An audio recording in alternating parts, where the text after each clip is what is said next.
Hello সবাইকে, আমি পূর্ণিমা daily ব্লগে আপনাদের সবাইকে ওয়েলকাম। তো আমি কাল রাতে বাড়িতে চলে এসেছি, বাপের বাড়িতে। অনেক রাতে এসেছিলাম বলে তাই ব্লগটা ওখান থেকে স্টার্ট করতে পারিনি। তো আজ সকাল থেকে আমি বাপের বাড়ির কিছু ছবি শেয়ার করছি আপনাদের সাথে। তো প্রথমে ঢুকতেই আমাদের বাড়ির এন্ট্রান্সেই আমাদের একটা শিবের মন্দির আছে, যেটা আমার দাদা নিজে হাতে মন্দিরটা তৈরি করছে। পুজো হয় এই মন্দিরে প্রত্যেক বছর শিবরাত্রিতে, অনেক বড় করেই পুজোটা হয়।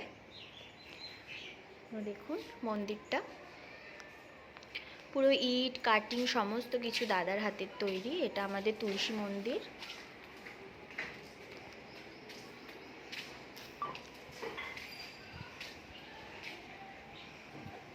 আমাদের বাড়িতে প্রচুর কাঁঠাল গাছ, আম গাছ, নানান গাছ, ফুল গাছ, সমস্ত কিছু।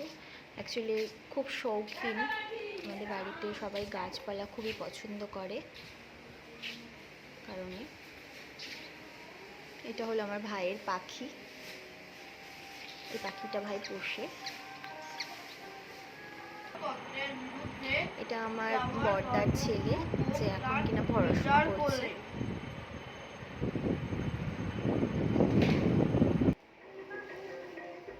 এটা আমাদের বাড়ির পেছনের জায়গা, অনেক গাছ আছে সেখানে। আর এটা অনেক পুরনো কুয়ো একটা, যেটা ব্যবহার হয় না। বাড়ির পেছনেই একটা খুব বড় একটা পুকুর আছে, পুকুর পাড়েও ভর্তি গাছ। পুকুরের পাশের ভিউটা দেখুন, এত সুন্দর লাগে। প্রচণ্ড পরিমাণে হাওয়া এখানে, খুব সুন্দর একটা হাওয়া দেয় সব সময়ের জন্য। কলা গাছ, ফুল গাছ, এগুলো সবই দাদার হাতের তৈরি। সব দাদা এই গাছগুলোকে লাগিয়েছে, খুবই যত্ন করে। খুব একটা যত্ন করতে পারে না, কারণ দাদা পুলিশে চাকরি করে, তো সারাদিন থাকে না। এটা আমার দাদার মেয়ে, মানে ছোটদার মেয়ে। এবার ফিরে আসি রান্নাতে। বাপের বাড়িতে গেলে যদিও বা আমাকে কিছু করতে হয় না, তো আজকে মা আর আমার মেয়ে মিলে রান্নাটা করছে। তো প্রথমে তেল পটল করবে বলে পটলগুলোকে কেটে ধুয়ে রেখে দিয়েছিল। আমার মেয়ে আজকে আমার মাকে বলছে যে দিদা আমি আজকে রান্না করব, তো তার জন্য পটলগুলোকে নুন হলুদ মাখিয়ে এবার তেলে ছেড়ে দিচ্ছে।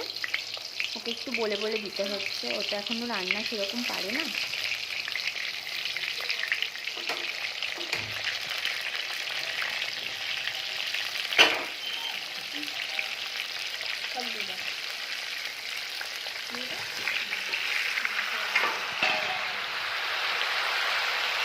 এখন পটলগুলো পুরো তেলের মধ্যে সব ছেড়ে দিয়েছি। এবার পটলগুলোকে ভালো করে ভেজে নেব, একটু ঢেকে ঢেকে ভাজবো, যার জন্য পটলটা একটু ভালো করে ভেতর থেকে সেদ্ধও হয়ে যাবে, কালারটাও একটু ব্রাউন ব্রাউন কালারে চলে আসবে। এবার সাইডে আরেকটা ওভেনে সোয়াবিন করবার জন্য তেল দিয়ে দিয়েছি, তাতে একটু লবণ আর হলুদ দিয়ে দিয়েছি। সোয়াবিনের আলুগুলো একটু ভেজে নেব।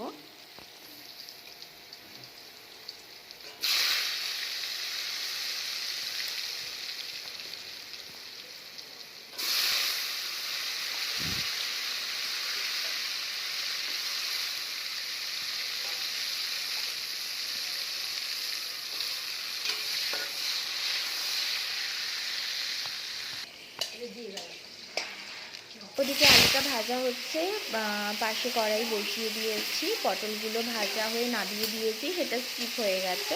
তো সেই পটলের তেলেই উচ্ছেটা ভেজে নিচ্ছি। তেলটা অনেকটাই ছিল, তার জন্য উচ্ছেটা ভেজে নেব ওটাতে।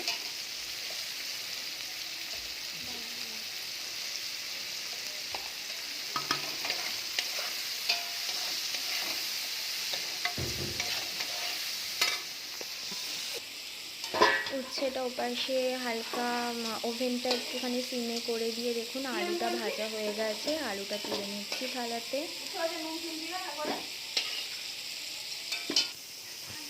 এবার ওই তেলের মধ্যেই একটা তেজপাতা, একটু গোটা গরম মশলা ফোড়ন দিয়ে নেব, আর গোটা জিরে ফোড়ন দিয়ে, তাতে আজকে যেহেতু শনিবার তার জন্য নিরামিষ, তো সেজন্য আদা জিরে ধনে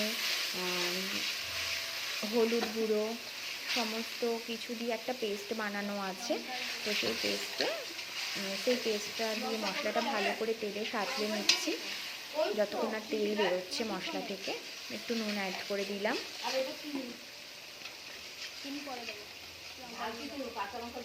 যদিও বা রান্নাটা আমার মেয়ে করছে, পাশ থেকে আমাকে একটু বলে বলে দিতে হচ্ছে। তো লঙ্কার গুঁড়ো অ্যাড করে দিলাম।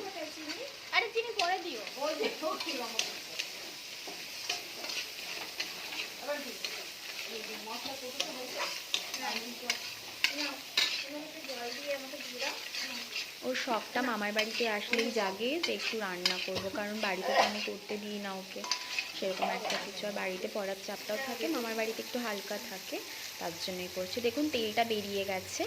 একটুখানি চিনিটা গুঁড়ো করা ছিল, তাই জন্য চিনিটা দিয়ে দিয়েছি।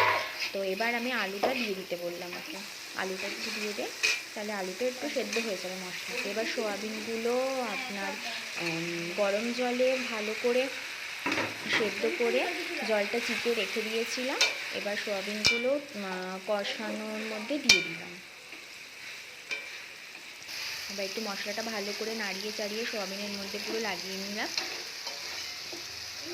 সামান্য গরম জল এতে অ্যাড করে দেব।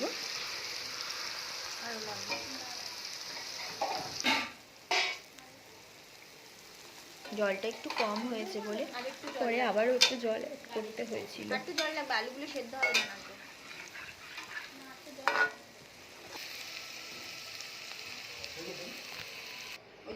দেখুন উচ্ছে ভাজাটাও হয়ে গেছে, আমি ওটা নামিয়ে নিয়েছি। তো এখানে জল অ্যাড করে আমি ঢাকা দিয়ে রেখে দিয়েছি 5-6 মিনিটের মতন। এবার অনেকটাই ফুটে এসেছে। এবার একটু ভালো করে একটু নাড়িয়ে চাড়িয়ে এবার আলুগুলো সেদ্ধ হয়েছে নাকি একটু দেখে নেব। আলুটা দেখো, ঠিক আছে, একটু নুন দেখো, আলু দেখো আগে।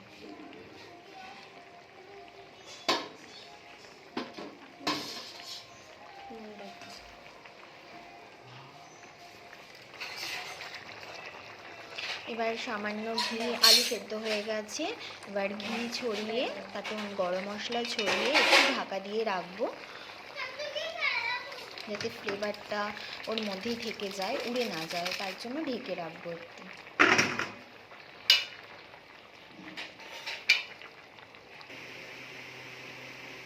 দেখুন হয়ে গেছে আমাদের সয়াবিন আলুর ঝোল।